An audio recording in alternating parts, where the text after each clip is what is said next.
The topic for that talk is the current issues on marriage processing. The current issues on marriage processing. And to speak to us on that is no other person than Mr. Oladele Emmanuel Temilade. Let's jam our hands together. The audio department will quickly play the profile. Oladele Emmanuel Temilade is presently the Registrar of Marriages, Federal Marriage Registry, Benin City, Edo State, covering Edo, Ekiti, Kogi, Delta, and Ondo States. He was also Head of Administration, Printing Department, Federal Ministry of Information, and Chief Executive Planning and Policy Department of Planning Research and Statistics, Ministry of Interior, Abuja, and Chief Executive Citizenship Department of Citizenship and Business, Ministry of Interior, Abuja.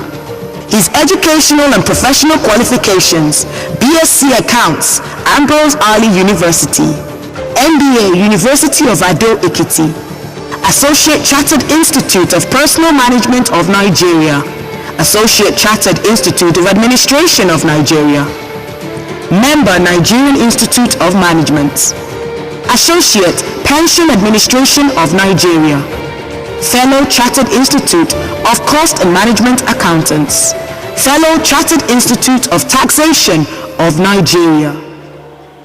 Please welcome Oladele Emmanuel Temilade.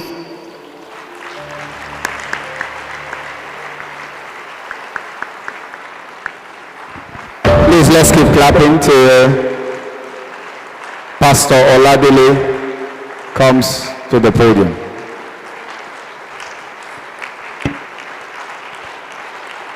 For those who still have suit issues, the suits have arrived. I'm aware it's about 1 or 2, 3 persons that have suit issues. You are asked to come up now and sort it out. It has just arrived. Thank you.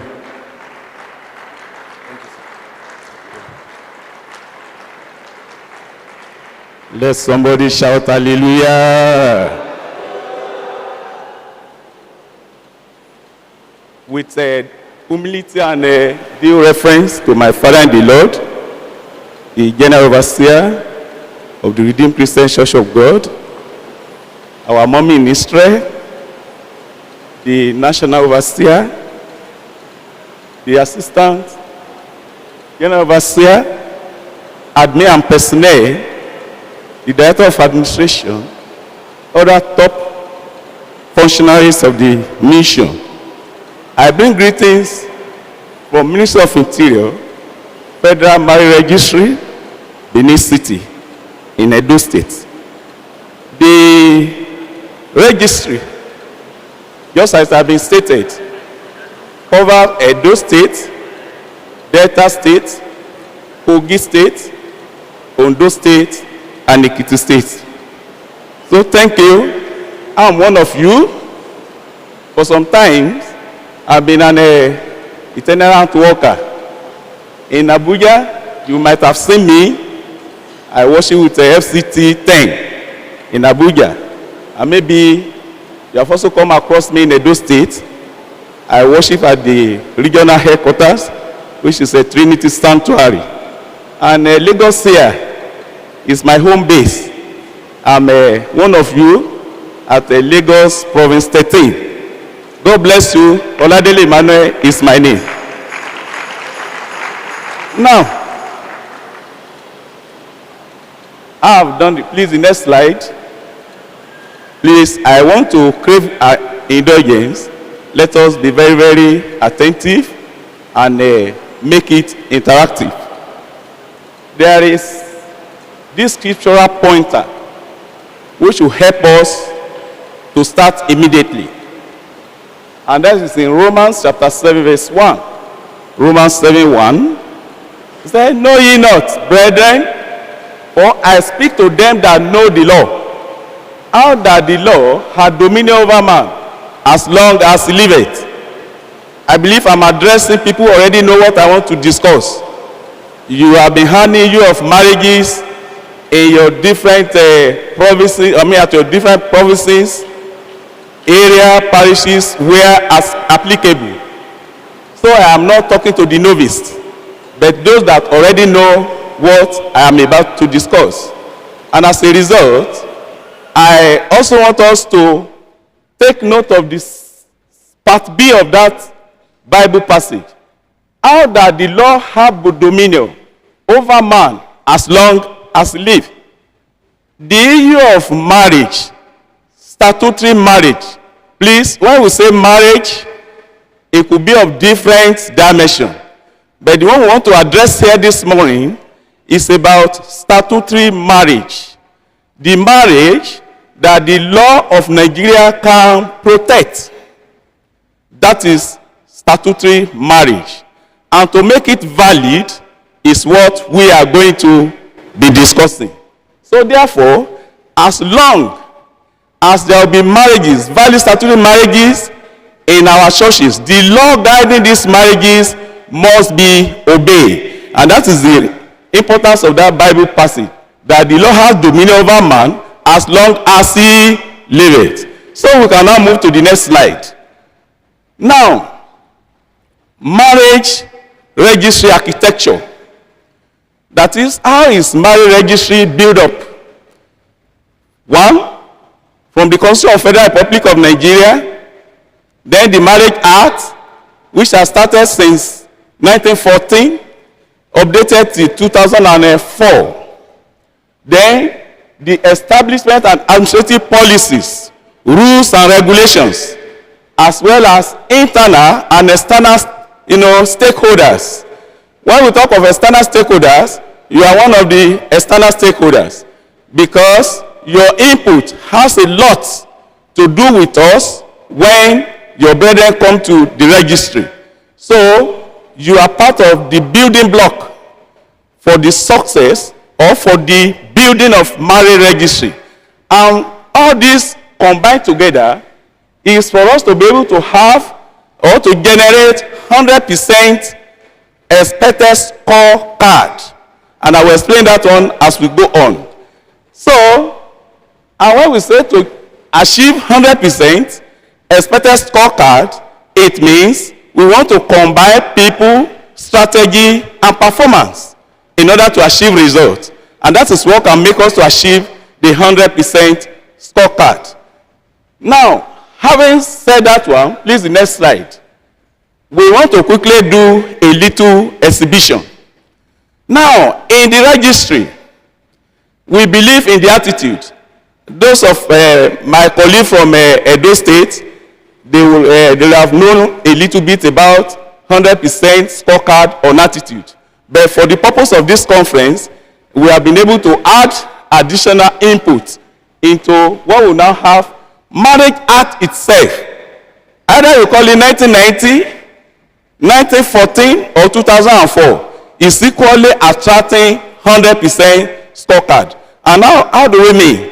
So maybe you can take your pen now. Now write attitude. Alphabetically, A, T, T, T, downward. Then the other series, write Marriage Act, 1990. Now, if you are able to, I will be dictating the value of each of the alphabet to you. Then you now give me your results. Now, under attitude, we have the alphabet from A to Z, and that's where we have 1, 2 to 26 as the value. Now, when you go to A, please slide to the next one so I can. Yeah, when you get to A, the value of it alphabetically is 1. So record 1 against your A there. Now, the next one is T. The value of that T alphabetically is 20. Record 20 against T, the first T. The next T is equally 20 using the alphabetical order. From there we have I. The value of that I is 9. So record 9 against I. Then the next one we have now is T, which is equally 20. From there we have U, which is 21 as the value. Your U is 21 as value. While your D is 4 as value. then E is 5 as value. Now, sum it up, then let's go to marriage act. M, the value of M is 13. Please record it. The value of A there is 1. The value of R is 18. The second R under marriage is 18. Then I, the value is 9. A, the value is 1. Then G, the value is 7. E, the value is 5. A, the value is 1. C, the value is 3. Are you following? Then T, the value is 20. Now, anywhere we have a figure, each figure carry one value. Each figure, that is 1990, that is 1990. And if you replace it, you say, okay, you prefer 1914, 1914.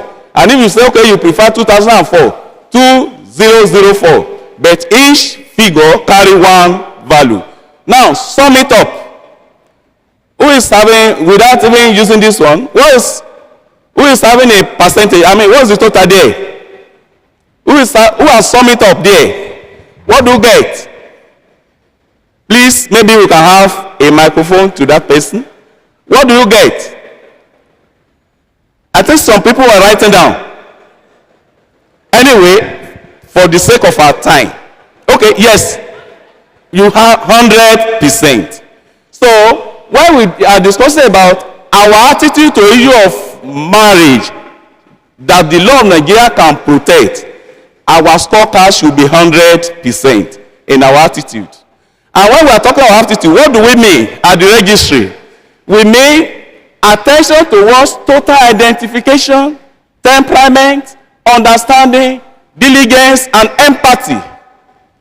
By the time we begin to discuss, you will understand this, why these words are very important in the way we handle our marriage activities at our different, at our provincial or zonal or regional level. Now, even the marriage act itself, we are just saying marriage act. What does it mean?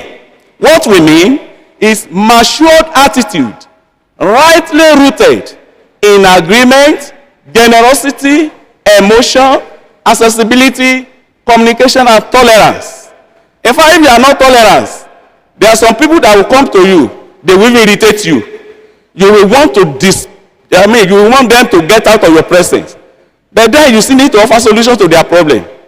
So if you don't know how to manage temperament, you will discover that a lot of things will be missing up. And remember that the theme of this conference is re-engineering the church for significant growth. And the moment you handle the issue of marriages in your church diligently, you know there's what diligent there.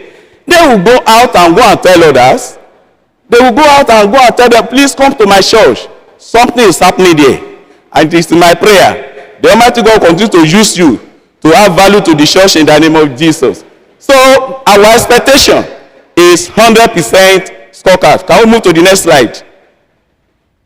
Now, having created the mindset, I want to divide the topic into the following segments. Number one there is the Marriage Act as legally codified. 2, legal implications in the Marriage Act. 3, technical and administrative processes. 4, hypothetical model of hierarchy communication. Then 5, linkage of marriage with citizenship and the Constitution of Federal Republic of Nigeria, as well as 6, administrators and the marriage registry.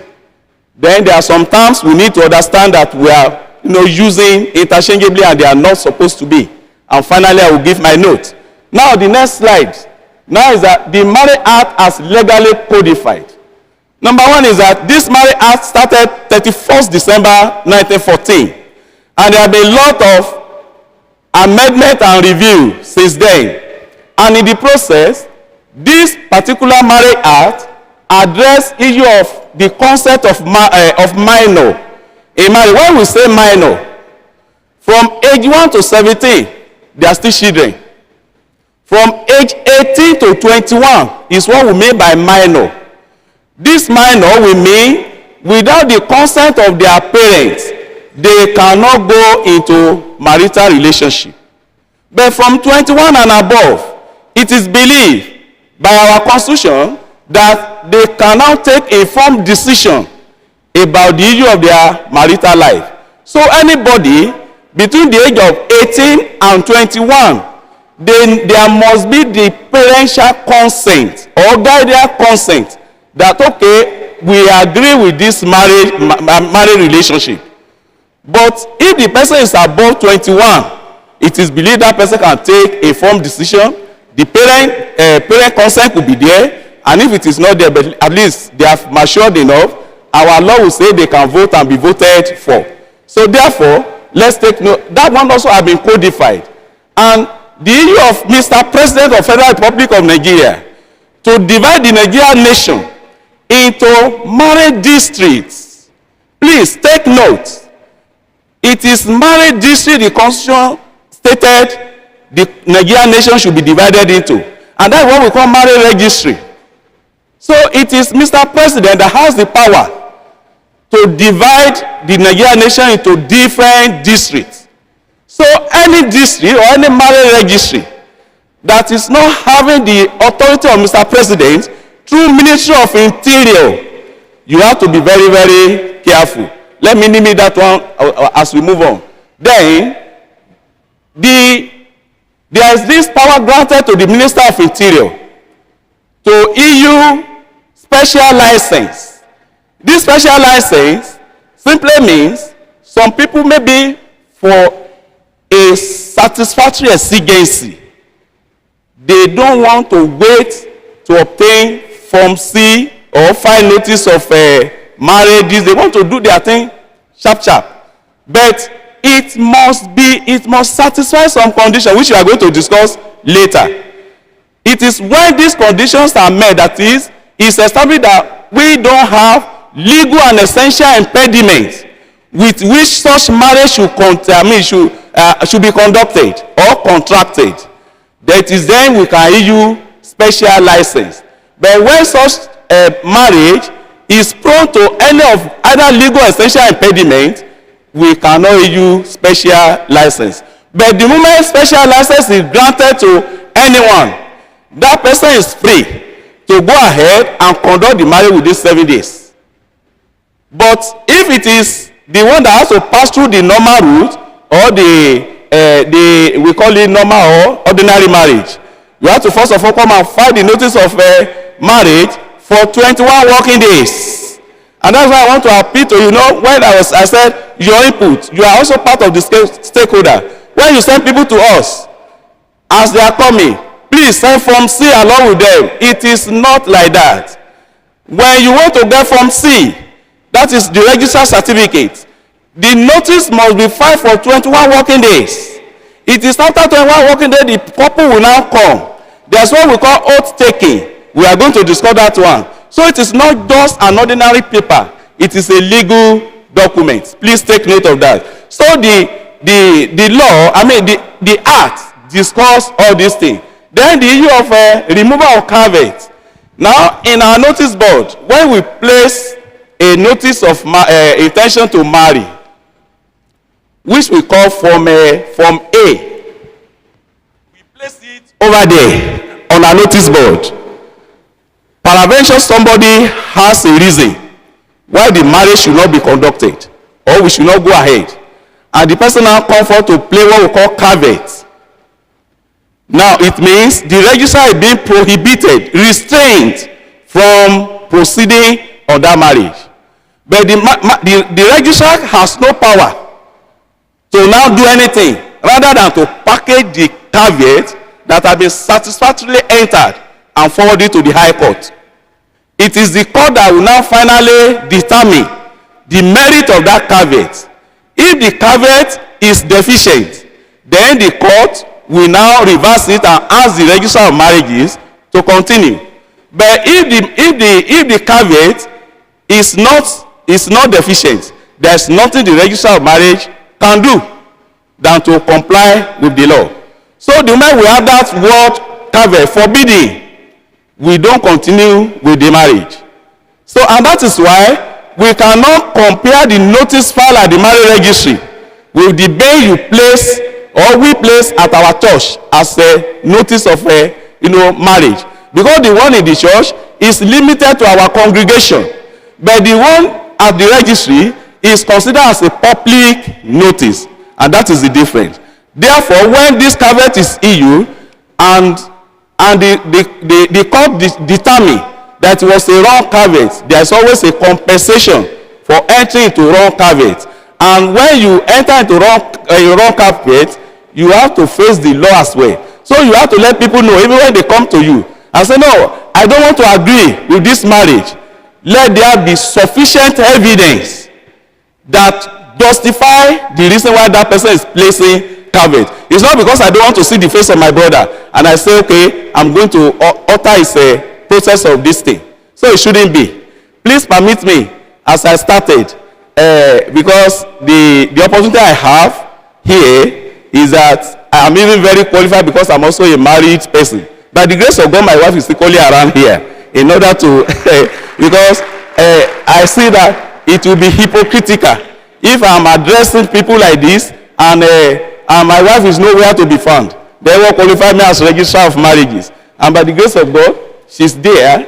And even, I think maybe there was a very thick traffic on the way. Even the man that was my best man that day is equally trying to come and see our faces here. So I still maintain my best man up to today. And I think somebody will pick from that. So my wife, God bless you for being there for me. Now, also, situation may come that a particular couple or one of them, a partner, there is no father, no mother, no guardian to even give consent or to back them up. Are we saying they should not marry? So on that note, the next thing we do, which the law has equally codified, is that the governor of the state, the judge of the high court of the state, and also an officer in the level of assistant secretary of the federal civil service or of the public service can give consent if there is no impediment towards that particular marriage. So when they are with you and they say they don't have parents, they don't have this, they will come to you with different kinds of story. And that's why when we say temperament, in that our analysis there, and also identification. If you are not very, very observant, if you are not very, very vigilant, if you are not very, very empathic to listen, to want to understand what that person is telling you, they will come to you and they will tell you cock and bull story, and you will have committed yourself before you know that it was a wrong information passed across to you. Can you see? So therefore, the governor, the judge of the high court, or an assistant secretary of a public service can sign as the parent if there is no impediment that is noticed, either essential or legal impediment. So those things are codified in the law. In fact, there is this opportunity I'll be having to tell you. A book is even here that has described everything. It's an instructional material which has described everything you need to know about. You need to know about statutory marriages in Nigeria. This book contains everything we need to understand, and it's an instructional material for all of us as administrators in order to be able to know the right thing to do at the right time. Though it actually goes for 1,000 naira and it's even available over there. A lot of things are in the book, and we want to encourage you as administrator to have your copy before we go. And it has the authority of Minister of Interior, not just an ordinary book. It's a book that the minister also has approved. In fact, the day of the launch of this book, the Honorable Minister of Interior was the chairman of the book launch. Thank you for that. Now, so every other thing they are in that book. Now let's move to the next slide. Now, what are the legal implications in the Marriage Act? Number one, when you perform a marriage unlawfully, a marriage that is subject to legal impediment, I will say it doesn't matter. That person is working for 5 years imprisonment without option of fine. I mean, yes, without allowing you to come and pay for fine. So many of us, we don't consider some of this to say it doesn't matter. And you don't just go into marriages that the law of Nigeria will protect without following the manner that will also defend you while you are taking your decision. Another one is, in fact, nearly all of us, we are guilty of this. This copy of the registry, that is the marriage certificate given to you. When you have conducted a marriage, you are expected to file the return of that particular marriage back to the registry.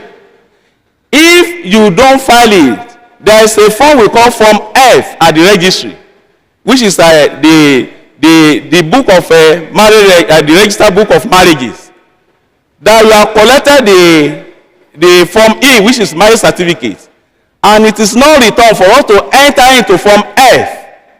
It is as good as nothing, because by the time an issue will happen, when you come back or the couple come back to the registry, we just go to the register, and when we cannot find the name there,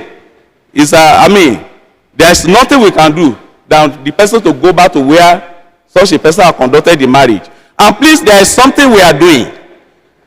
We ask the couples, go ahead and submit it to the registry. You are the one that collected the certificate from the government. It's your duty to return the copy of the government to the same source instead of sending them. In fact, there was a case. A particular couple was given the 2 certificates and submitted the 2 to the registry.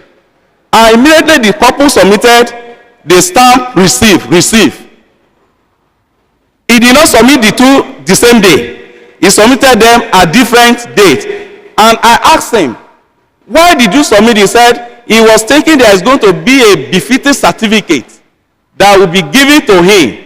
So he submitted the first one, he submitted the second one, and they were stamped. And the moment it is stamped received, we cannot give you back again.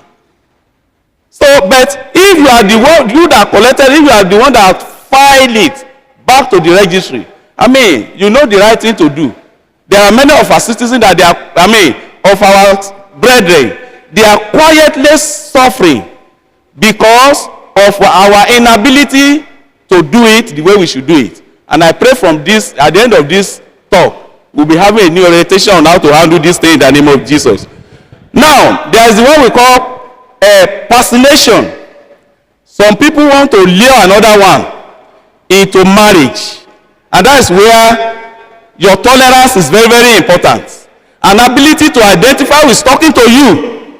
Not just that, okay, these are the papers, and you just pass the papers. You have to look at their emotion. I've had cases whereby somebody had divorced, divorced in another country, and is now coming as a fresh person. If you see this guy, very young a guy, you can never believe that this one already had an issue of marriage. But when we were talking, when we were chatting, now, there are some things you will ask. It will provoke something out of, if you are so vigilant, you will get. I said, brother, tell me, you already had a marriage before this. You see, if you are not having, there's no need to say, the word has a meaning. Are you getting the thing? By the time I started probing into the at the end of the day, he said, yes, I have done a marriage, but it's no longer working. And you want to do another one. How are you sure this one will work? What was the problem for that one?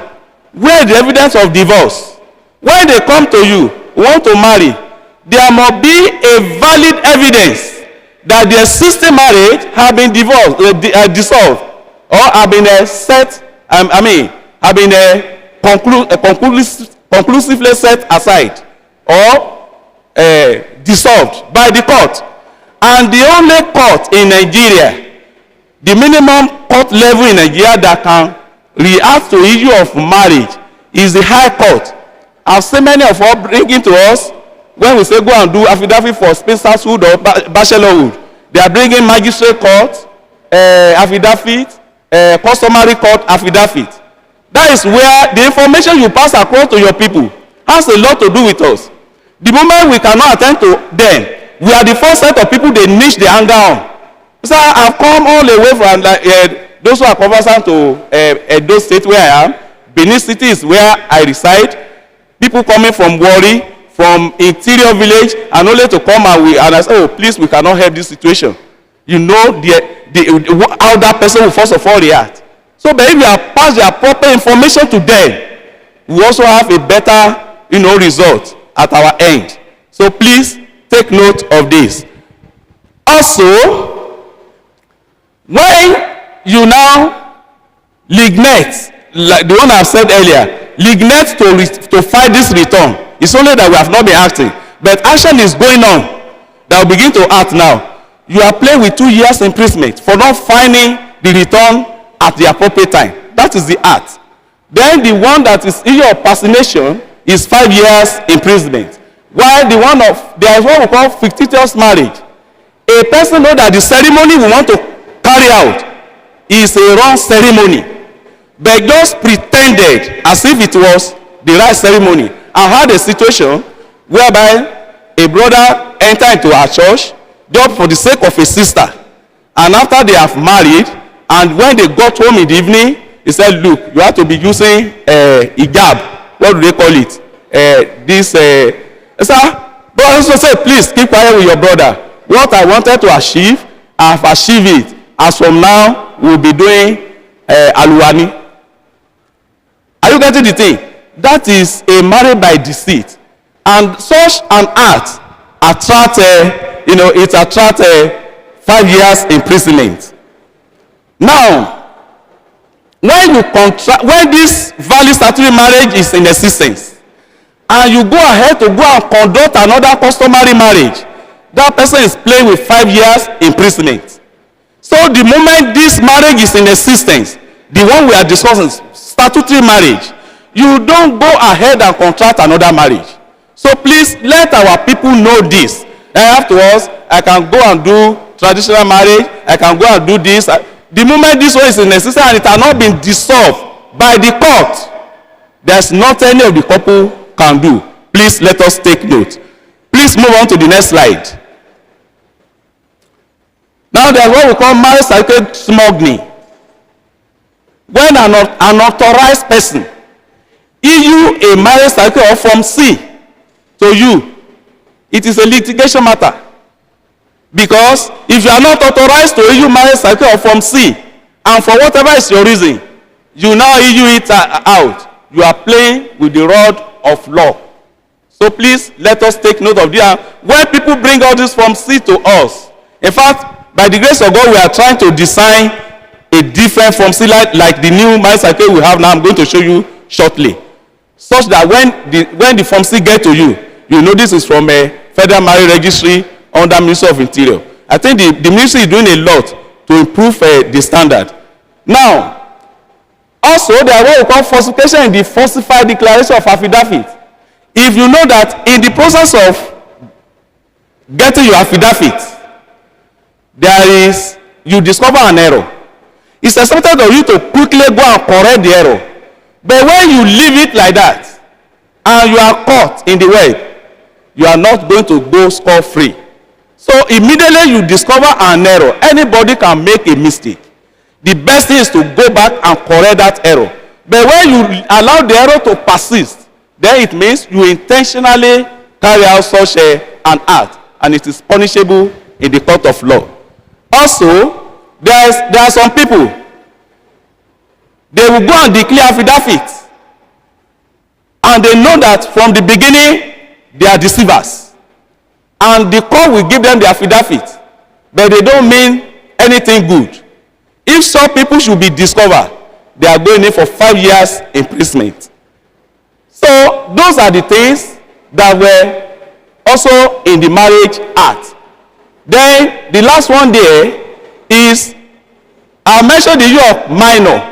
That minor, he has I mean, there are prescribed rules which I've mentioned. If you go ahead and conduct a marriage for minor without passing through the prescribed rules, that is the consent of the parents and such other legal and essential impediment, you ensure they are not associated with the marriage. But if you say, okay, I am the pastor in charge, I am the general overseer, I am this and that, I mentioned that one because many of them come to us. They are not all of them are from Redeem. So I'm the owner of this church, I'm this, I'm that. By the grace of God in Edo State, now maybe in May, I'll just be, as I was about coming, I was given another invitation to address maybe over 2,000 general overseers in Edo State, come 18th of May. So I think I'll be able to communicate this one very well over there. So it is when you follow the rule that the rule will honor you. But when you run down the rule will deal with you. In every facet of life, that's why we have rules. That's why we have regulations. Whoever flouts the regulation will equally be, flouted. So anyway, those are the pictures of some of the registry activities. Now let us look at what we call technical and administrative processes. And I will quickly divide this one into three: the marriage EU, the church licensing, and and that's Form C certificate. Now, please, when somebody wants to contract marriage in our church, the first thing that should come to mind is go to the registry, go and file your notice of marriage, intention to marry. And please, when they are coming, they are to bring, number 1, 2 passport photographs each. Number 2, declaration of age or birth certificate. Number 3, state of origin or local government identification. And number 4, affidavit of spinsterhood or bachelorhood. And please, again, it should be from high court, not from any court lower than the high court. Let's tell them this. Then the prescribed fee, as of today, for ordinary marriage, whereby we count 21 days, is 21,000 naira. And when the people want to obtain special license, they want to do it within a short time, is 35,000 naira. And also, you might want to tell us that, I want to move the seat of government to my house or to the venue where I want to do my marriage. We are available for you. But that one also will attract something. Because we will carry the Nigerian flag, we will carry our gravel, we will carry our personnel. I will be there to come and conduct the marriage for you. But I think that is for your information anyway. And that will attract something. Now, and then when they are coming, it is not even this information alone. They have to be equipped with other information. For example, we want to know about their father. They should know what is the occupation of the father, where is the father living, and such other relevant information. The same thing for the wife, intending wife, and the intending husband. Then from there, we will now lead them to our ICT, whereby we will be able to give them first level capturing. And having captured them, there is a form we generate. We call it RRR, which is a remitter something. Now, we tell them to go to the bank to go and pay. Please take note.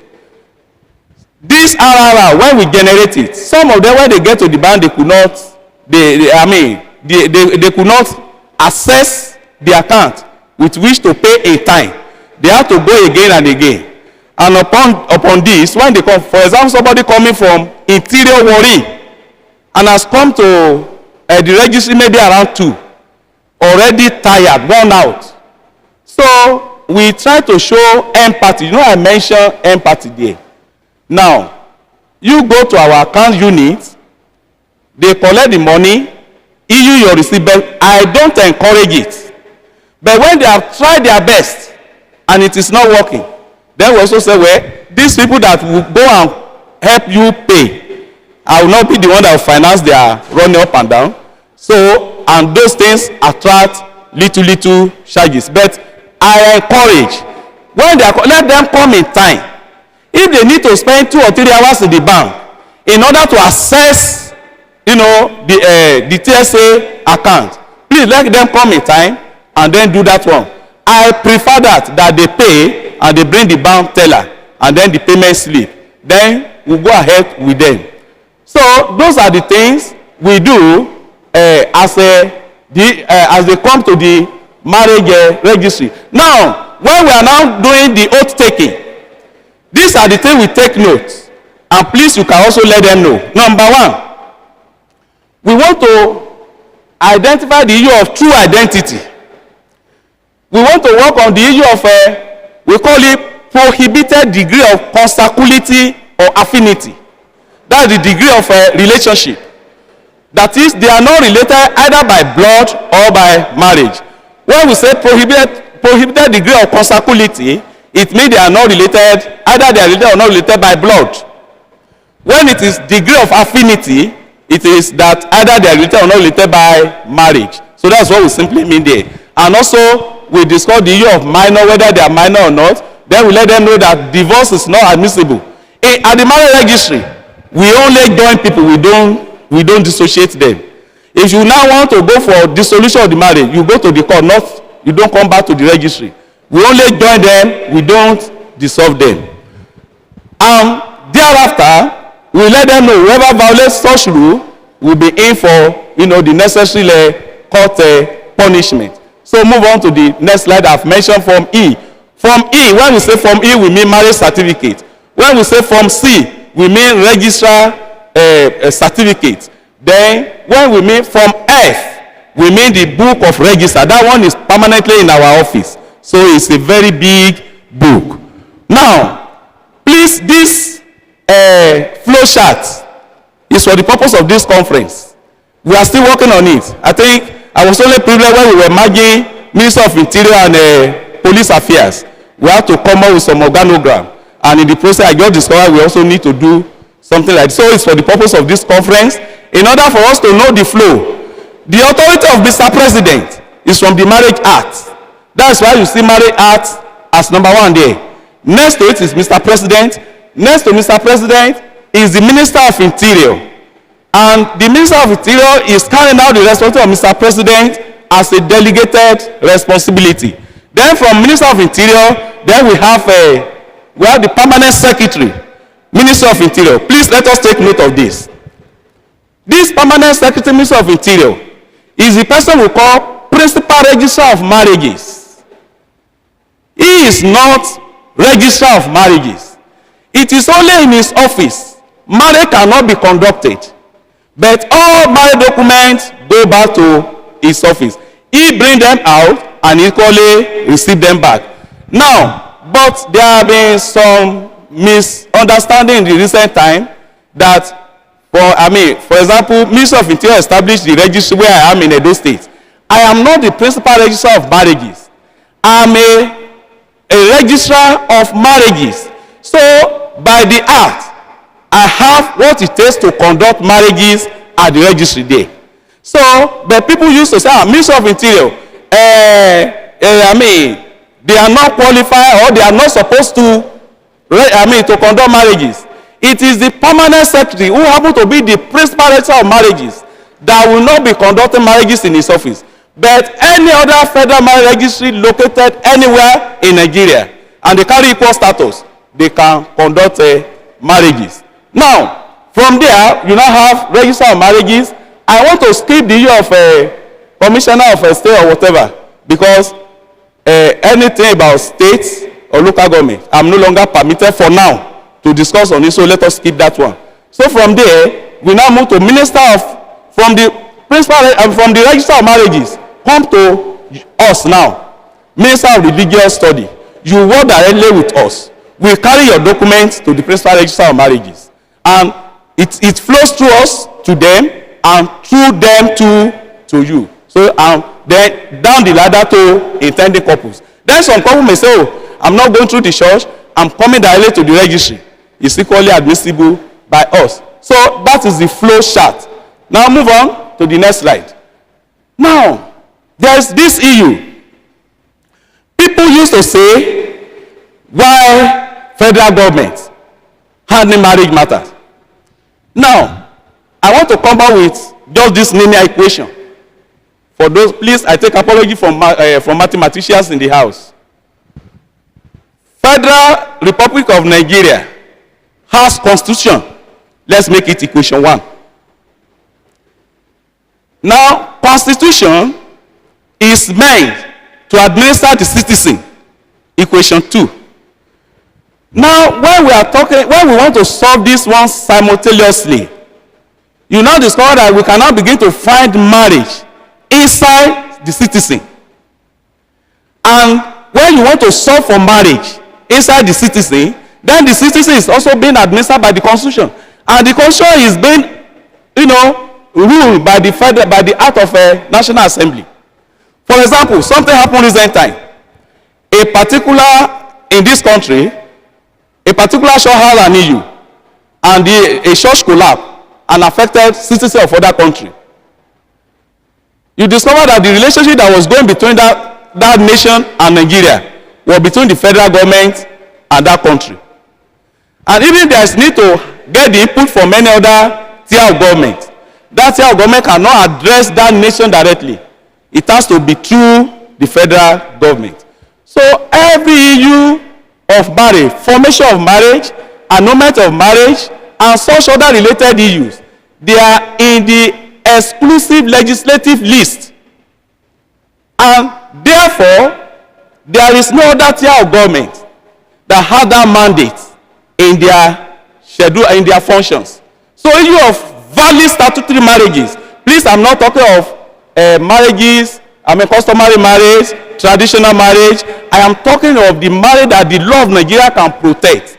It is in the exclusive legislative list. So let us take note of that. Please go to the next slide. I've discussed this together. Go on.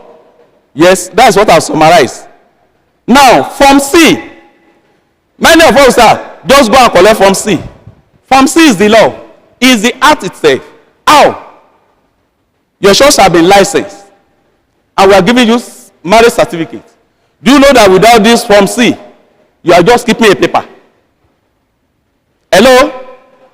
If you have not received Form C, you are just keeping a paper. So Form C is very, very important. And we should let our people know that they need to observe what is required to obtain this Form C. And do you know that it is this Form C that empower the church to represent the federal government of Nigeria? Take for example, maybe this is a wedding ceremony, and I am the pastor now. I want to release the certificate to the church, to the couple. Government certificate, not the church certificate. As at that time, I'm representing Mr. President, who is the overall registrar of marriages in Nigeria. And I'm just a minister of God. But I am now having a congregation, citizen, who are my congregation from UK, from Australia, and they feed this place. And I now say, okay, this couple, I declare you husband and wife as from today. And therefore, I present this marriage certificate to you. Who owns the certificate? Federal government of Nigeria. It is Form C that empower you to carry out that duty. If you don't have Form C, and you carry out the duty, you are operating in error. And it could be a subject of litigation. And take note of this. That is why when our people bring their information to us, please let us act on them. Maybe the person get to registry, and instead of Form C, they resemble. This is Form A, this is Form C. Now, the marriage certificate also is just a little bit bigger than this. And instead for registry to give that person Form C, erroneously give the person Form E, which is the marriage certificate. You don't have power again to conduct that marriage. It is viewed that marriage has been conducted at the registry. And any marriage conducted at the registry, there is no religious body that is empowered to go ahead and conduct the same marriage again. But this also brought this thing erroneously. But if we are so sensitive to our work, we know, please, brother, this is not what you are supposed to bring to us. Take it back. And they cannot correct it in time. But where you just collect it, you don't bother. And maybe the marriage remains 2 or 3 days. And the person say, I've come to do the necessary thing at our province level, or zonal level, or area level, or parish level. I will now discover that, this is from E. We can't do this. You know you have already devastated the life of that person. A father person, if you don't do something, can go ahead and begin to work against the theme of this conference. He said, re-engineering the shop for significant growth. Somebody who want to do marriage, has printed the invitation and done everything, and really to come to your office and say, no, we cannot do this thing. Few days to the marriage.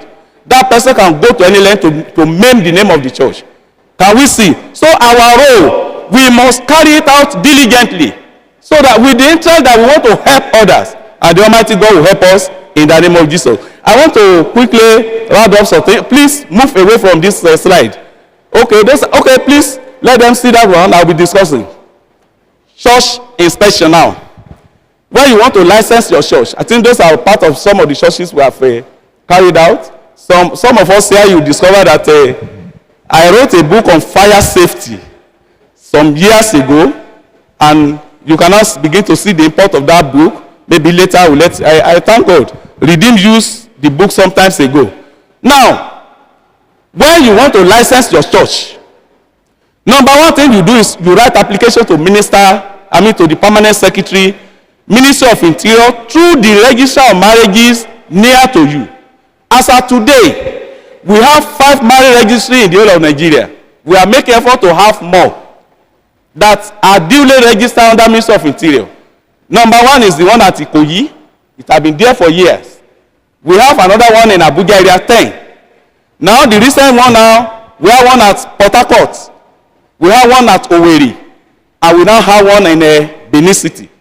And that's why I mentioned 5 states. Edo, Delta, Ondo, Kogi, and Ekiti State. Now, this Benin registry is closer. But however, anyone that is closer to you, either Abuja, Lagos, Owerri, Port Harcourt, or Benin, please, they carry the same status, irrespective of where they are located. If Minister of Interior should establish a marriage registry in my village at Iludu, Ekiti, it is the same as the one at Ikoyi. Are you getting me? So we don't have, you don't need to have, this one is more than, as long as it's from Ministry of Interior. So when you are applied on your letterhead, then you have to bring some document. Those documents also are in this book. But however, let me mention a few. Your property must have government paper. It must be a land that nobody will come and hijack from you in another few days or time. Then it is expected that it is on a concrete wall. We don't accept temporary site. Then the place must be spacious. Then there must be fire extinguisher. You can see that I went to a particular church. You can see I was trying to test fire extinguisher there to know whether it is working. One of the things we look at is what is the population of this church? A fire extinguisher, giant one. Please not I better pass my labor one. Giant one takes care of 100 people. If your congregation is more than 100, you have to look for more than one fire extinguisher. And then there must be aeration, toiletry, and the rest of them. All those things are in the book. Please move to the next slide. Move on. Now, administrators and the marriage registry. Now, administrators, computer secretaries, and the marriage registry. Please, let's take note. Let us understand the law of marriage. It's part of the thing you must have. I've mentioned that it started in 1914. Have the history. Now, the one that looked to be like principal act is the one of Marriage Act 1990, Cap 218, Law of Federation of Nigeria. Have access to it. And when you now have that of a Marriage Act of 2004, it gave explanations. In the Marriage Act, we have 55 sections. You must be acquainted with these sections, so that when you are talking and you are discussing the issue of marriage, you will be talking with superior authority. It is then nobody will be able to talk you out of track. You know, we relate with our senior daddies. You bring the issue of marriage to them, they just see as if it's not part of what is relevant to us. I mean, go and do it this way. Oh, I want it, but the moment you are well equipped and you know what you are saying, you'll be able to take your time to be able to convince them. You have to manage them. And that's part of that 100% scorecard we mentioned. You should be able to manage your senior pastor. And I want to, please let us know, if you want to tell your senior pastor that you have superior authority, he can wreck down that authority. So that is where you have to go to him with humility. Ah, sir, this is what this one is meant for.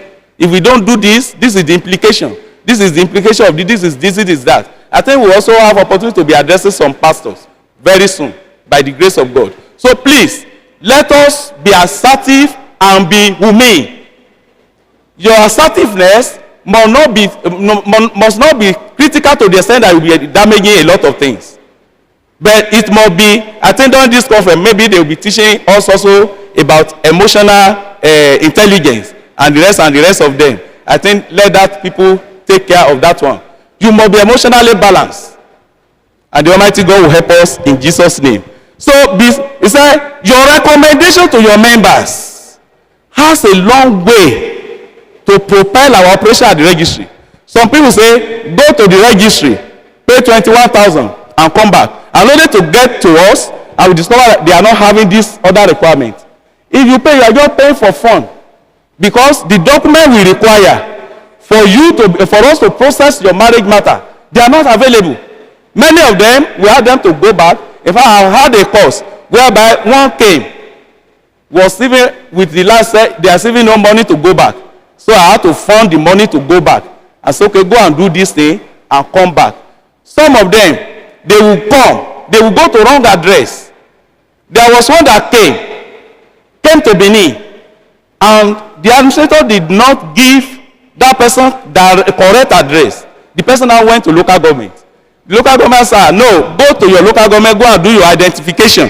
It meant that person also did not come with a state identification. So by the time that one went back with anger, went to the administrator or the pastor and said, on getting there, they said, our people go to Benin and the Benin registry sent them back, which is a wrong information. Our address, please, for us in Edo, Delta, Kogi, Ekiti and Odo, our address is number 11, Gapiona, or Biloni, off Airport Road, GRA, Benin City. So please, maybe I will still have opportunity to meet with us. I've been sending it to some of our administrators. In fact, I want to commend our administrator in Delta.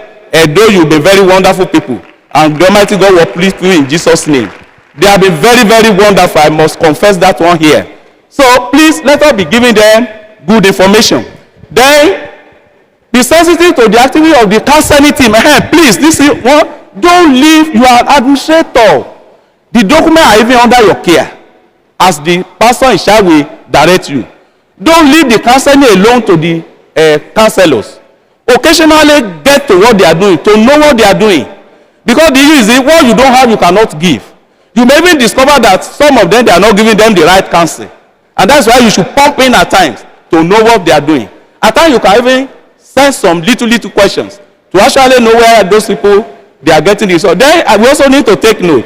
There are some parents, they have regimented the mind of their children that this, anything about love is satanic. And they did not take the pain to let them know that there are difference between godly love and also satanic love and lust. So, but when they come for our counseling, that is the time we give them counseling therapy, within which we can reorientate or change their mind, so that they will not begin to live their life in error, and God will continue to use you in Jesus' name. Now, there are some things you need to understand, please. Marriage district means marriage registry. Registration of marriage at the federal marriage registry means after we have conducted the marriage, or you have conducted the marriage and you return our copy of the marriage certificate, and we enter into our form F. That is what we mean by registration of marriage at the marriage registry. Now, there is this one we call conduct of marriage. It's not the same as registration of marriage. I've heard so many people say, we register the marriage. No, we conduct the marriage, or you contract the marriage. So please, let's take note. Another one is the marriage itself, in the eye of the law, is synonymous to the law of contract. So take note of that one. Then when we say notice of marriage, I've mentioned that one, that is not the same as the notice we place in the church. Then when we now say license of church, please, there are difference between license of churches for celebration of marriages from registration of churches. When you come to us and say, I want to register my church, it doesn't sound. So even when you are writing your application, is application to license my church for celebration of marriages. That is the license we give you, not registration of marriages. So please, let's take note. Then the other one is, there's no marriage in the court. We have registry marriage, not court marriage. In fact, I've had the opportunity to correct some authors. In fact, we are trying to carry out some content standard on the issue of marriage. Somebody wanted to write. He wrote a book and he said court marriage, but there was something in the book. The content of the book was wonderful, but the topic was misleading. So I've been opportune to have to, through the authority of the to have to call the person. Please, this your topic is misleading. And you don't just because you want people to, you want to say, and you now capture their attention wrongly. The first thing that comes to mind is that there is a marriage in the court. No, there is no court in Nigeria that is conducting marriage. It is the marriage registry, and that is what people misconstrue to make court marriage. At the registry we use gravel. The woman will say, we have listened to your oath and your declaration. They will now say, by the authority conferred on me by the federal government of Nigeria, this marriage, then we knock the gravel. So people thought that it is a court marriage. It is not. It is marriage registry. Please move on. Okay. Now, it is when you have Form C and Form E, register certificate and marriage certificate, that you cannot say you conduct church marriage. If you conduct church marriage without this thing with you, you are operating in error. So, and before you conduct the marriage, ensure it has no impediment. Then there's what we call, since I've been restrained to talk on issue of any other tier of government, let's keep number 9. Age, I've discussed age. That 1 to 7 is a minor. Is their children. Then 1 to 17 children, 18 to 21 minor, and then 21 and above, they are matured people. So, and if you go ahead and conduct marriage for an underage person, it attracts 5 years imprisonment. Please move on and discuss consanguinity and affinity. Move on to the next slide. Now, medical fitness. Please, let's take note, administrators and secretaries. Medical fitness is not only for pregnancy alone. They have to conduct this thing to ensure that there is no genotype mismatch, so that the marriage you are conducting for them will not end in divorce. For example, people who are bringing forth children with what is it called? Sickle cell and anemia. Or they are having all those CU. At the end of the day, they may end up in divorce. Then what have you done? So that is why when we say you must be assertive. At this point in time, when the medical report is showing that their genotype cannot match, I think that is one of the essential impediments I have been mentioning. You have to stay clear from such a marriage. Don't let emotion take you to now do something that at the end of the day, they will say, which church conduct this marriage? And the name of Redeem is a very big name. And we are very lucky that we are a member of the mission. So please, it is not because of pregnancy alone, but there are some other medical ailments we must ensure we are certain that they are not having it. Now there are what we call jactitation of marriage. This jactitation of marriage is a marriage or we call it oasis marriage. People who conduct marriage maybe because of business or deceitfully, we call them that they conduct marriage gestation marriage. And this one is a litigation matter too. And so, anyway, that's why the scorecard we mentioned, it has a lot to speak. If you are not very, very sensitive, you are not very, very caring to want to help, to want to add value, you may not even know that they are coming with deceit. And one came to me. This lady happened to be she's from a very wealthy family. And the way the guy was, just want the marriage fast. I said, young man, come. Why are you rushing this marriage? But the lady, when they came, she was just looking at the activity of the man. So I was studying the two of them. I discovered that the aggression in the man to ensure that the marriage is perfected overnight was so high. Then I now asked a question. I said, sister, who are you? Let me know you. And the lady started expressing herself. In the process, she was the only, she was the only child left by the father, and the father had a lot of property. And the property were willed to that particular lady. And that was what that brother was after. I said, brother, you have to go and bring the family members of this sister and come with a legal advisor before I will go ahead with this marriage. And that's where some people say, this man is so critical. It's not a matter of being critical. Because while as an administrator too in the government service, I've had a situation whereby a man died because of, when the man entered into the service, he put the name of his brother as next of kin. He did not change it and he married. He married for 26 years and the man died and he did not effect the change of next of kin. So the first thing the brother would do was to take a girlfriend to Abuja without our knowledge. I was in Lagos here then, and go and claim burial expense. So when it was now time to claim the entitlement of the man, then we know the wife of this man. So I saw the file. I said, I want to see the woman. So they brought the girlfriend. I said, this man never married two wives while he was alive. And I've never seen you in this place. Who are you? The man, I said, look, forget about what the man put down when he entered into the service several years ago. He had not married that time. And so he put your name as his next of kin. But unfortunately, he did not change it. No problem. We will solve that one. But where is the wife? So I had to ask one of my officers to go to the family house and call the woman. And the woman came and I invited the man. Said, do you know this woman? Say, yes. Who is she to your late brother? Say, so. Then who is this one you brought? And that was where we were able. If I am not having interest to know what is happening, there's no way he will have collected he collected the burial expense and he wanted to collect the entitlement of the man. So before we have to arrange that, okay, go for administrator, we'll call the family members, the elders of the family, this woman, in fact, by the grace, I said, this woman has to, because the woman was not having a single child, this woman had to take 70%, you family member take 30%. Otherwise, the government will take care of that money. And eventually they agree. What of if that opportunity is not there? If we as administration are not sensitive, people will be suffering under us. And God will bless us to carry our duties in Jesus' name. So, now, there are what we call judicial separation. Judicial separation is not divorce.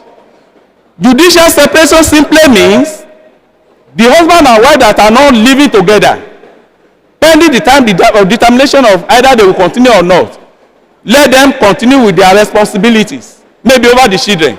So it is an arrangement of the court to ensure that both partners, they are carrying out their duties and responsibility to the family, even though they are not living together. But when they are living together, when we say divorce or dissolution of marriage, it means the court has finally, concluded on their matter and give them letter or certificate of divorce. So judicial separation is not the same as divorce or dissolution of marriages. Now, lawless marriage union, I've discussed that one. That is, you go ahead and you conduct a marriage without passing through the legal processes. Then there's what we call marriage conciliators. Please, I want to appeal to us, administrators, when you get back to your domain, our counselors, they are people to hold confidential secret of our brethren. Whatever secret our brethren give them during the period of counseling is not meant for public discussion.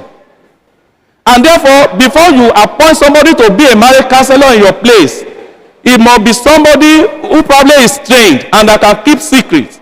Because if our brethren should know that what they discuss with us at the counseling level, that it is now a talk of the town in the church, it can disorganize such a church. I think you agree with me.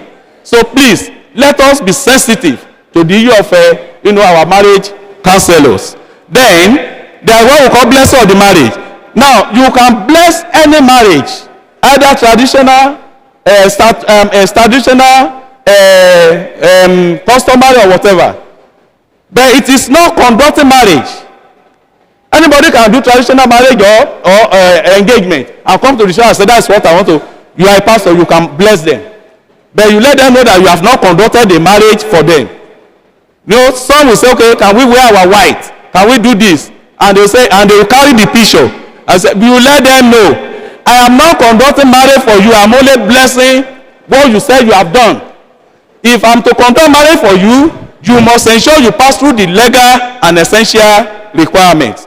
God bless you on that. Now, there are what we call adopted child or foster child. Under the degree of relationship, if a person has adopted a child or is a foster parent, that person is on the degree of prohibition from marrying such a child. So please take note. Somebody will say, after all, I've brought up this child, I've done this, I've done that. No, they are under degree of prohibition from entering into marital status with any foster child or adopted child. And they are all in our midst, in our churches. Please move on. Now, there's what we call bigamy. Bigamy is a punishable offense. The statutory marriage is in place, and you go ahead and conduct another marriage. That's what we call offense of bigamy. It's a punishable offense for 5 years imprisonment. As long as statutory marriage is in existence, no other marriage is allowed. And in fact, let me tell you, in Nigeria today, statutory marriage is a monogamous nature in all intent and purposes. And that is why the other side of religion, they are not interested in the issue of marriage, because we will tell them, are you ready to stay by this your one wife? I was addressing the NYC in Edo State at the orientation camp, and one of the ladies came out and asked a question that, does it mean if my husband has married before and is now marrying me that we are not allowed? I said, if you come, has that particular husband carry out a valid statutory marriage before? He said, no. If you are fortunate to bring him to the registry and we conduct that marriage for you, your marriage supersedes that other one. We have a case of a woman who has about 4 children, and the man does usual thing. They made themselves, they call themselves married people. And there was this one that is a learned person. Now the younger wife went ahead and took the man, said, let's go to registry. And they conducted something for them. In the process of time, the man died. And who take possession? So the other one with 4 children is at the mercy of the one that is not with anything, and in order to administer the property of that man. It was whatever that one who had conducted valid statutory marriage determined that is a final. So can you see? So please let us educate our people very well. Let us add value to them so that they will not be living their life in error. Now, I want to round it up. Now, this is the new marriage certificate. We have shared the marriage certificate by the grace of God at the Ministry of Interior. This is the new one. But the way you can access it, many of us, many of our parishes are not even licensed, and we are conducting marriages. It's wrong. And we evaluate, anyway, thank God I'm an insider in the church. So, but what I want to show us, this is a security feature certificate. And our private partners are still working day and night to improve on the standard. The private partner is Anchor Dataware Solution. They are coming with this new dimension, new technology. This certificate, as you see it, anybody can just go and print something like this. Just come to us. We will receive it. Please, my brother, come up. It's like I have attention to you. The Almighty God will create attention to you in Jesus' name. I think somebody should say amen to that as well. Now, how many numbers are you seeing? Reference number. I think you are seeing that one. Yes. Eh? Yes. Okay. Do you see any other one? Okay. When you come to us, all we need to do, whether you are with a fake certificate or not, is for us to collect it from you. I will now do something like this. Can you see? Yes. You can see. Yes. And in this place, there are so many features there, which is we don't disclose to people.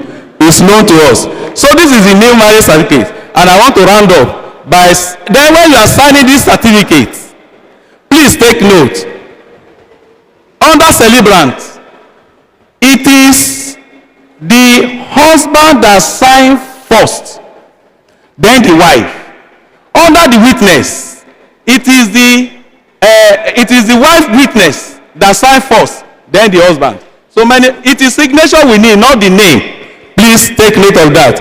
And I want to round up by going to my final note. Please ensure you add value to other people as they come to you. And the Almighty God will not blame you for the work He has assigned to you to do. In Jesus' name. See you again. Thank you. Please, I'm sure we could do better. Jam our hands together. This lecture is very important, so we know the right thing to do by the laws of our land, Nigeria. Now, if you have questions, we'll take 2 or 3 questions. Yes, I have 2 hands. Step forward. I've seen 2 brothers behind, 1 more person. The 3 of you two step forward, and that's the last.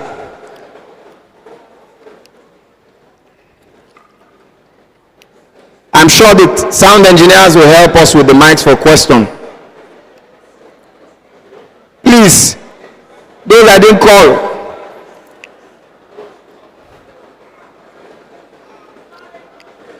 It is marriage matter. It's marriage matter. Please, we won't take more questions. Oh, Pastor Sean, thank you. I need your help. There are some that have written questions. If they are the same, we won't need to take them again.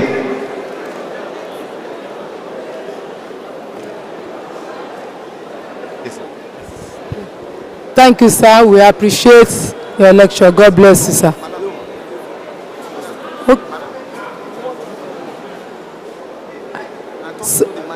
Okay.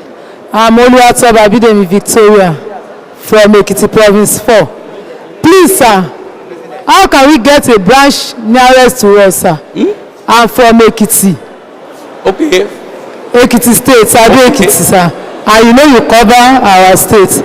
So how will we get branch so that our people can be coming? Because we normally go to local governments. And there is an issue that I've raised here, sir.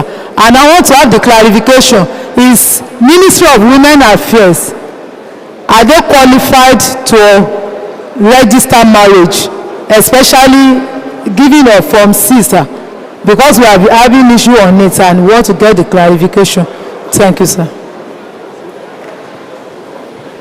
I better answer that one quickly. Now, by the issue of branch in Ekiti, it will soon come. Thank God, Ekiti is under my jurisdiction. I'm also an Ekiti man. It will soon come. God bless you. Now, concerning another one, a Ministry of Women Affairs, please take note. Any ministry they call it, as long as it is not under Ministry of Interior, ignore it. It's not covered in the Marriage Act. God bless you. Praise the Lord.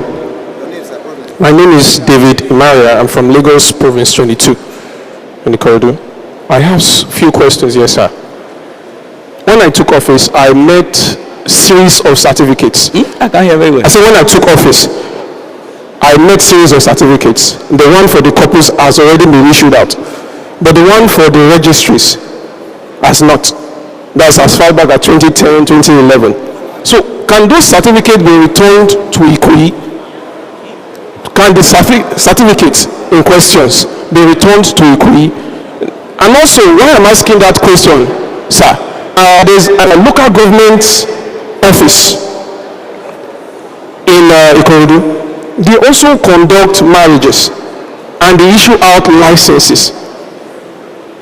there's different, we have problem in identifying which of these registries give out the license. So we don't know where to return those old ones to. So I need to know what to do on that one also. And you mentioned something about popping up when counseling is going on, to see what the counselors are teaching, whether it's true or not. To my own experience, I don't think that will be possible. Because most times, these counselors are either pastors or ministers. And I think it was an act of disrespect to go and pop up and be trying one way or the other to correct what they are saying. And also, the new certificate you mentioned, does it cancel out the old certificate? Because as a licensed church, we have that certificate still in stock, which we use. Does it cancel it out? I want to know that. And also, is this, okay, is this registry including the local government registry? Is it valid? Should we keep encouraging them to use it? Or just tell everybody to go to Ikoyi? Thank you, sir.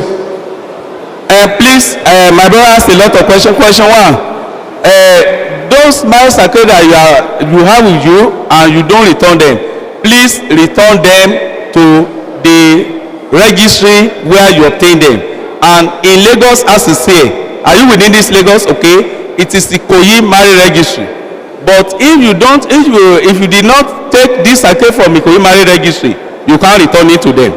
So, but if they are from Ikoyi marriage registry, please take it back to them. For them staying with you is a litigation matter. So please return them back to them. Then number two, some of the marriage counselors, ministers, senior pastors, I think with what we are saying, they should equally be allowed. If a small boy like me now can be allowed to come and talk to you, then I want to believe that you are the one giving that responsibility.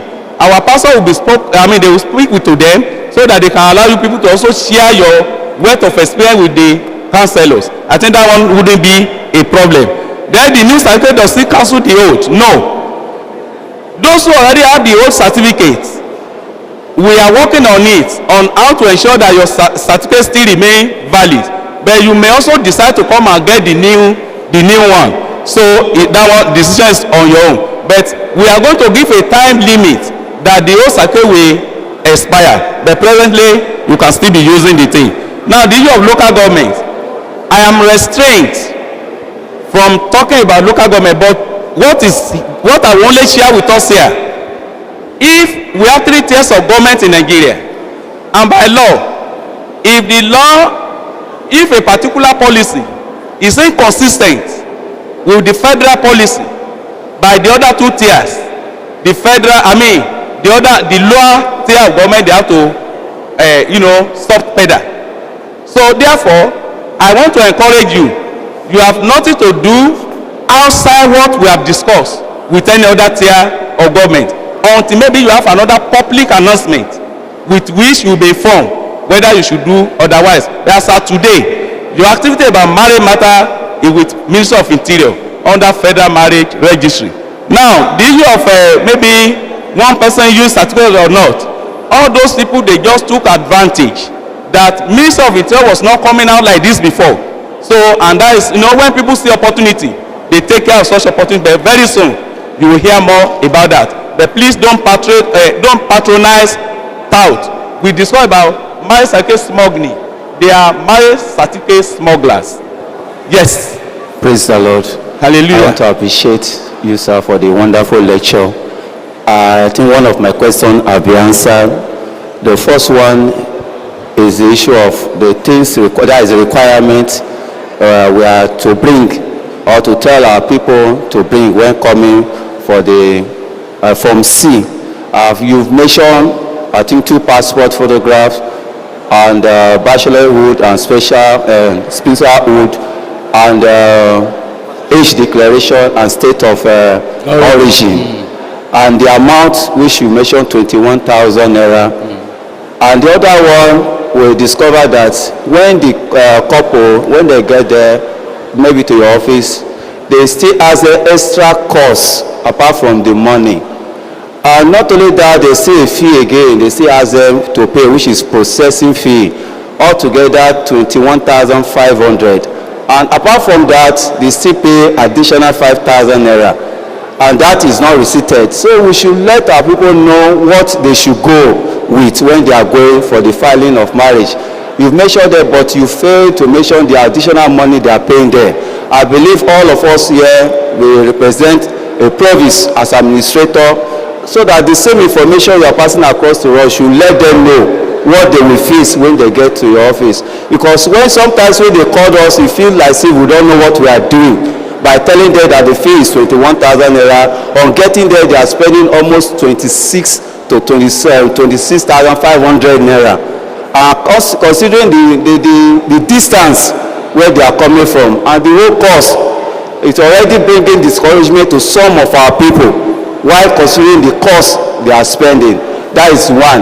Number two, there is a case now we have at hand. There is a couple that came to the office some time ago, precisely 3 weeks ago. They already obtained this from Ikoyi, that they already conduct a marriage. And they came to the office that they want to file a marriage. And now ask them, what do already you have from here with you?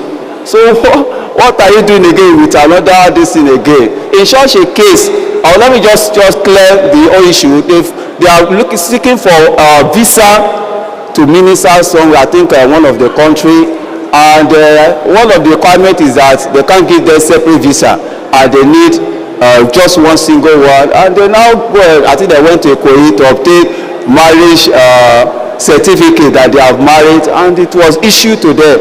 And they now came now that they want to legalize their marriage. In such a case, what do we do? Do we allow them to file the process again, or we should let them know maybe the church should conduct a celebration of marriage for them? Praise the Lord. Okay, please, before Daddy answers the question, I've been asked to announce to us, every administrator moving around should sit down now. That's what I've been asked to tell us. Everybody moving around, you are asked to please sit down now. And let's have some quiet in the auditorium. Thank you. Yes, the first question about additional cost or whatever. However, when you come to the registry, we let you know that we celebrate with you as well, because in your marriage is about celebration. And we let you, ordinarily what we do, it is okay when you are coming, bring 2 crates of mineral, which many of us, we have done in the time past, bring a bottle of wine, and bring maybe 1 or 2 things. So, I now look at it that, personally I look at it when I go to Benin. If somebody is coming from Warri, I say bring 2 crates of this thing all along from Warri. When we look at the whole thing, it was running to about, I think 7,000-8,000. So, and I discussed with one of the administrators around that taxes. We now agree, okay, let us make it 5,000. And that's the issue of 5,000 mentioned. And that one, when you go to any of the registry, I know you do more, but fortunately, if our people begin to ask me, maybe because I'm a member of Redeem, that's why this thing is in this form. And by the grace of God, even other ministries, other missions, we have some people that will come. They will just, I think I was in the office one just after we have finished addressing the matter, he just said, and drop 20,000 without asking. So there are some, whereas there are some of our people who will also come.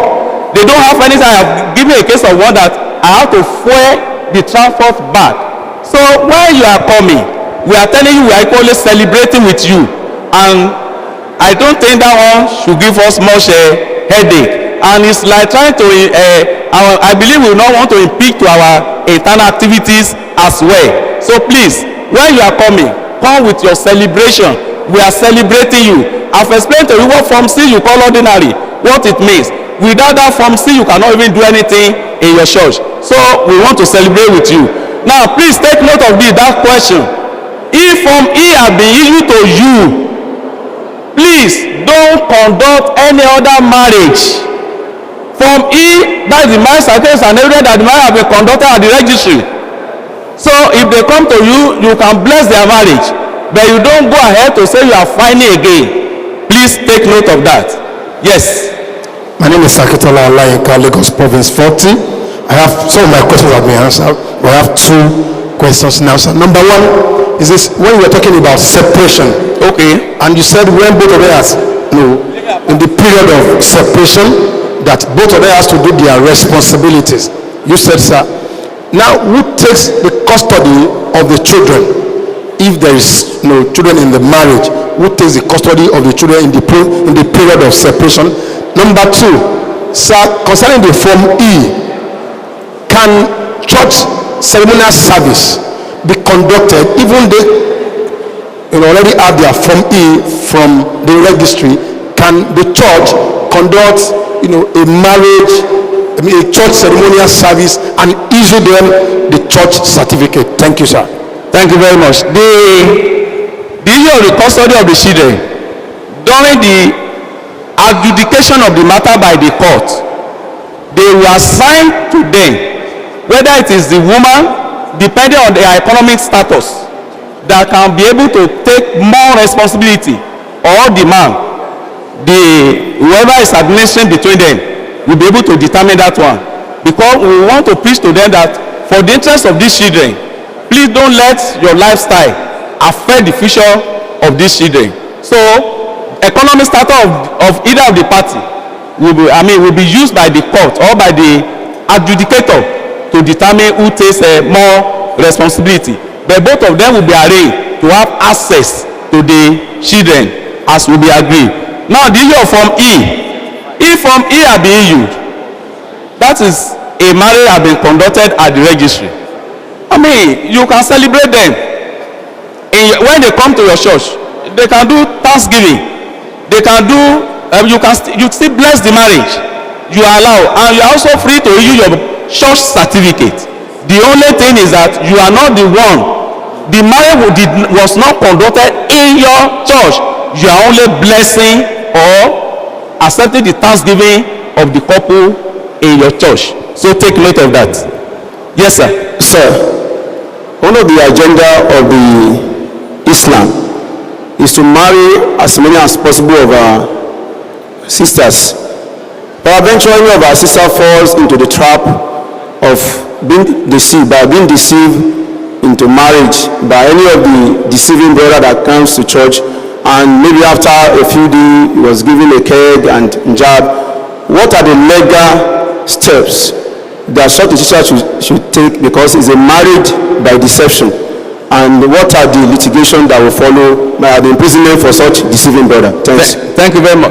If it is dictation of marriage, deceit, I've said is 5 years imprisonment. But however, if any of our sisters have been deceived into such marriage and it has been statutorily conducted, the first thing to do is to file a notice of a divorce to the High Court, and the court will begin to look at the in and out, the real matter, and the moment evidence is able to establish that this marriage was a deceitful one, the court know what to do. And if it happens that there is a need for reconciliation, maybe a term of, because the court will not just issue certificate of divorce immediately. In fact, when you file a notice of a divorce to the court, it takes nothing less than 2 years before the court will finally determine. Because the court wants a situation whereby you can still reconcile. It's either the sister or the brother have to work on the sister or the brother to accept Christ in the process. And if that won't happen, then there will be no need for dissolution. But when it is finally discovered that the relationship are broken down irretrievably, then the court will issue order of divorce. And not until that time, the person is not free to do another marriage. I think that answered that one.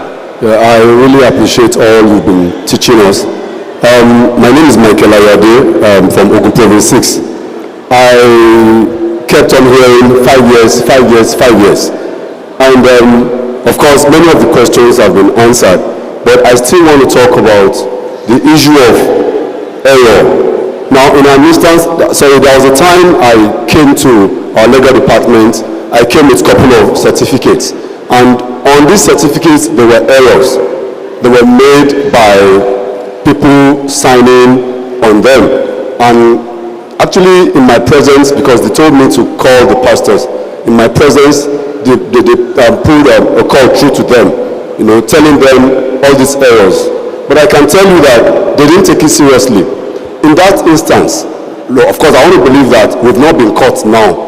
Because you said if we're caught, then it's 5 years. Thank God we've not been caught, because you are telling us now. So now, in that instance, who's going to be held responsible? For those errors. That is one. Then two, still on error. Now, in an instance where you tell the ushers, because we do have issues with our ushers, you tell them, okay, this is what you are meant to do, this is what you are meant to do, and they still go ahead to do the wrong thing. Who will be held responsible? Okay, thank you very much. Let me summarize like this. People say, he who holds the pipe dictates the tongue. The usher you mentioned is under you. And if there is an error committed by the usher in the course of carrying out the assignment you are giving to that particular usher, and you don't correct it, you carry vicarious liability, because that particular usher was working in the course of her duty, and that is why you don't leave some of this to them. If you are giving them instruction on this and that one seems not to be ready to obey instruction, then what is the essence of keeping such a workforce? It's either you give that one another responsibility elsewhere, otherwise it will be committed, and if anything should happen, nobody sees usher. It is the pastor in that place that will be held responsible. Please take note. Thank you, sir. My name is Mrs. Fashinosi. My questions are, you said that a marriage with legal impediment cannot be contracted. Please, sir, what are those legal impediments? And in a case where the parent, the father, precisely the father of the husband to be, refused to give his consent to the marriage simply because he said he did not marry the mother of that man, and the instruction was given that such marriage should not be contracted. Is it right? And another of my question is that, you say a man after the first marriage without properly filing divorce of the first marriage and go ahead and contract another marriage is bigamy. But it is common nowadays that men, after their first marriage, they will abandon that sister, maybe because of their selfish reason. What you will see is that they will change location and go to another place and marry another sister, and the 2 or 3 marriages will be properly documented and filed. Why is it that the marriage did not dictate it? Thank you, sir. Thank you very much. The legal impediment, number one, issue of minor is a legal impediment. Somebody who is a minor and is now allowed to go and contract valid statutory marriage, those who are in charge of it will be held responsible. Now, then issue of bigamy, as you just mentioned, is a legal impediment. Issue of issue of contracting traditional marriage, contracting valid statutory marriage, and go ahead and contract another customary marriage is the legal impediment. Essential impediment now has to do with this issue of parental consent. Now, you have mentioned something very vital, whereby the parents now decide to say they don't want this child. They don't want to sign consent. At the registry, we are only concerned about the maturity of the child. The issue of the parent, it is at our church level, we give it serious attention. But when you come to us and you are above 25 years of age, 21 years of age as a lady, or even as the couple, we go ahead with your information. You really need to bring somebody who will be a witness, who is older, who is an elderly one, that can be a witness to that particular marriage. And there are some forms you fill there. If you are bringing a person that is not qualified, we will surely know, because that's what we call certificate of indemnity. which people sign now at Benin. I want to indemnify the registry that the information you are giving to us is nothing but the truth, and if there is any error detected at any time, you should be held responsible, because we want to believe that what you are telling us is the truth. So now those who are marrying 4 or 5 years, 4 or 5 wives, leave them. Very soon the law will catch up on them. I will begin to see cases. So just wait, and please, if it has not been happening before, you never can say the date will begin, and don't be the scapegoat. Thank you very much. Praise the Lord. Hallelujah. My name is Gloria. Sir, you said when a couple returns a certificate after the wedding, that the church should return the registry copy. But sir, you find out that after a long time, you have accumulated certificates, and at the verge of trying to wait for you to have several so that you can submit, there is a fine attached to late submission. Is it okay if we ask the couple to pay for the late submission, because you never get to know until get to the registry? But for me, I don't know, it's a suggestion. It's ideal for the couple, at least they are matured enough to get married. They should know which document should be meant to be kept and which one should be returned. Then secondly, sir, we should be careful with the word divorce. A lot of people are no more afraid of getting divorced. They see it as the norm. Because I don't know, a lot of people feel if I get married today and I'm no more comfortable with the marriage, after the church, the legal aspect of the church have approved, the marriage can be dissolved. But I don't know, the church should, I don't know how to paraphrase it. Okay. We should just look into that, sir. Okay, now the issue of the documents to the registry. When let's look at this. These certificates, were they the couple? Was it the couple that collected the certificate from the registry? It was the church. So why is it difficult for the church to return the copy of the church to the registry instead of sending it through the couple?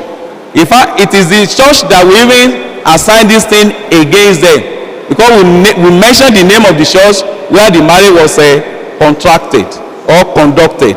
So please, let the church take up the responsibility. And then the issue of late submission, whether to be shaggy or not, it is not my duty to penetrate into the internal policy of the church. You can determine how you want to do your thing. It's the church. And that's why in my talk I said you have to align your internal policy with the marriage act or the activity of the marriage registry.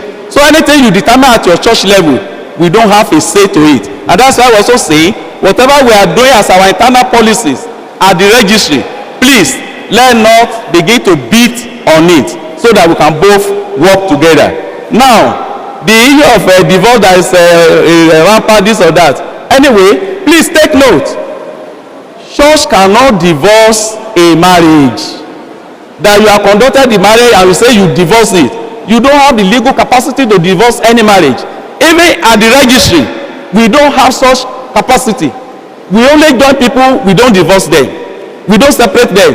It is the moment the issue of divorce is coming, it is the court that has jurisdiction over the issue of divorce. The church don't have the jurisdiction, neither the registry having the jurisdiction. Please take note. Yes. Praise the Lord. Hallelujah. My name is Taiwo Guamuju from Osun Province 3. Okay. Some of my questions have been answered, but sir, I want to take you back to this issue of local government. Okay. Is it not possible for the Federal Ministry of Marriage, Federal Marriage Registry, to partner with the local government, considering distance? And secondly, is it not possible for this particular, the marriage registry, to put up a machinery in which the local government, they can update all the records with them over there, considering distance and all that? Then secondly, sir, the issue of some people who have got married like 10-20 years ago, and now they come that they need certificates. What is the stance of the registry concerning it? Is it that you file them afresh as they want to get married, or you go back to the years where they did their traditional marriage and backdate their this thing. Thank you, sir. Okay, now you have added two things now. Let me start from the last. Backdating, you said traditional marriage. When somebody has carried out a traditional marriage, it has nothing to do with us. It's as good as no marriage conducted in the eye of the registry. Traditional marriage, we have nothing to say about that. But if the marriage has been contracted at the registry 10 years ago, and you have your certificate, I've said it, your certificate is still as valid as anything, provided that you are passed through the appropriate marriage registry. Now, the issue of partnering with local government, please, I am not permitted to discuss about the issue of marriage registry as at present.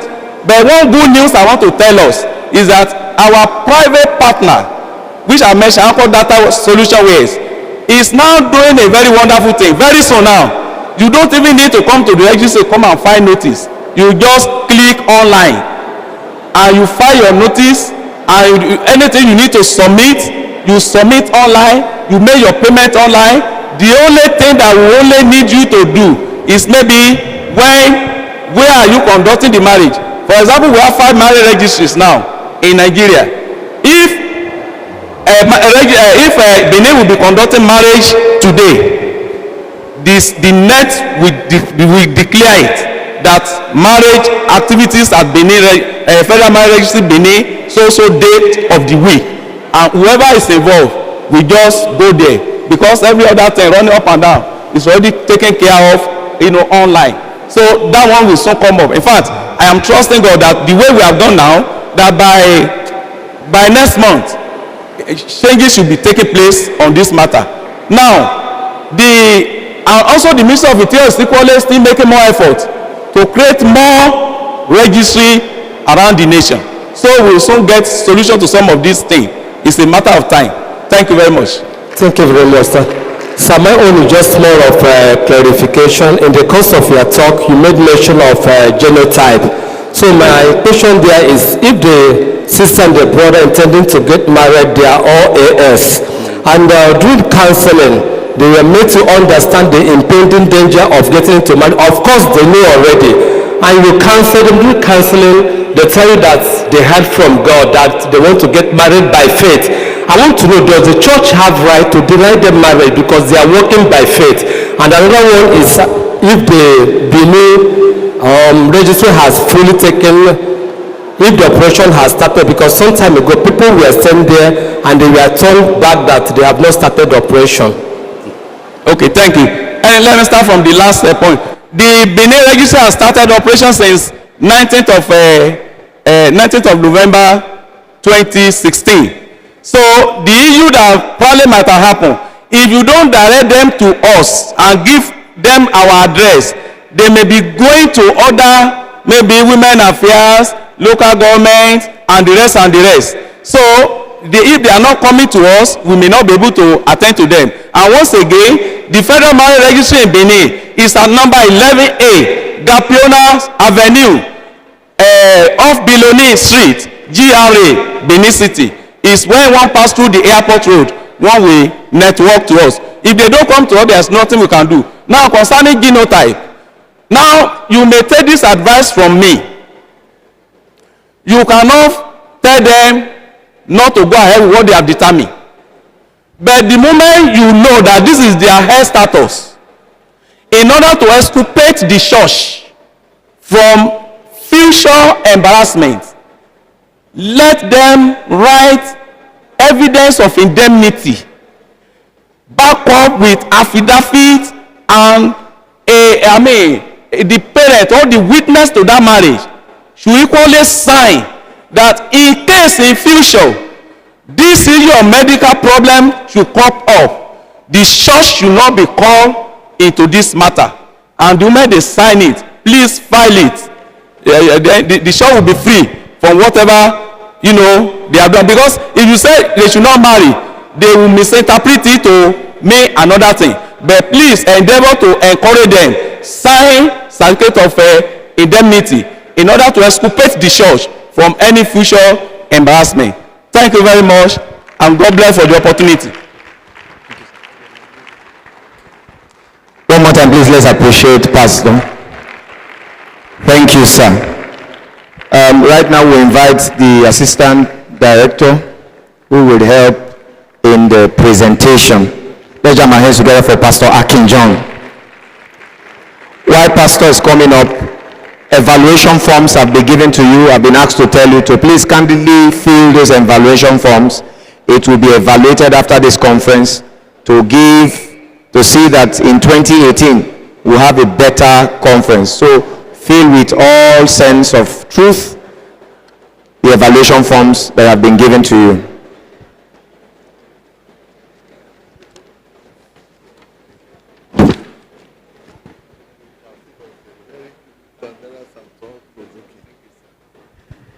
Praise the Lord. It's as if Pastor Oladele Emmanuel should just continue. Is that not so? And I have told the director, and I've even told him that he still has to come again. I hope we have your paper. What I just want to add, the prototype of your Form E, Form C, the new ones that you said is just been released.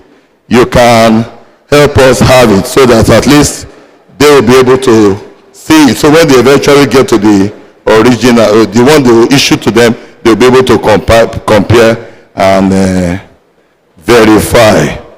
We want to appreciate you, sir, formally on behalf of the leadership of the Redeemed Christian Church of God. And to do that for us, we want to respectfully invite Pastor E.A. Kalejaye, the coordinator of the province's coordinating office.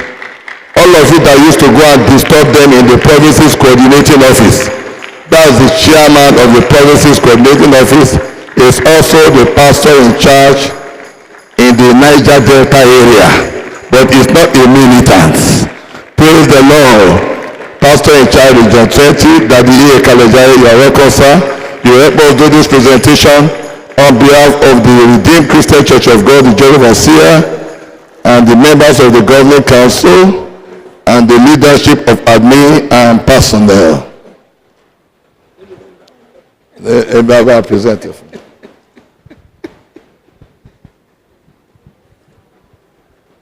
Well, on behalf of the Redeemed Christian Church of God and the body of the admin, we make this presentation to you for finding your time to come. God bless you, sir.